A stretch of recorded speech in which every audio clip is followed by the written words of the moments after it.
बुलढाणा जिल्ह्यात एक धक्कादायक घटना समोर आली आहे। स्वाभिमानी शेतकरी संघटनेचे जिल्हाध्यक्ष अमोल पाटील यांनी सेंट्रल बँकेच्या शाखा व्यवस्थापकाला कानशिलात मारल्याचा घटनेचा व्हिडिओ सोशल मीडियावर वेगाने व्हायरल होतोय।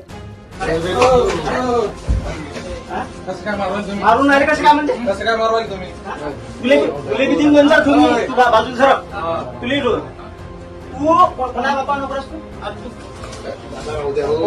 कोणाचा बापा नोकरस तू कोणाचा बापा नोकरस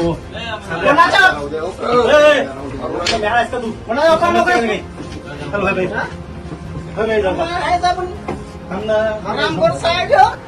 मिळालेल्या माहितीनुसार कर्जमाफीच्या यादीबाबत माहिती घेण्यासाठी काही शेतकरी बँकेत गेले होते। यावेळी बँक व्यवस्थापकांनी शेतकऱ्यांचा अपमान केल्याचा आणि योग्य उत्तर न देता उद्धटपणे वागल्याचा आरोप अमोल पाटील यांनी केला। त्यानंतर वाद वाढला आणि ही घटना घडल्याचे सांगितले जात आहे। या प्रकरणामुळे शेतकरी, बँक प्रशासन आणि स्थानिक राजकारणात मोठी चर्चा सुरू झाली आहे। संबंधित घटनेबाबत विविध बाजूंकडून प्रतिक्रिया समोर येत आहेत।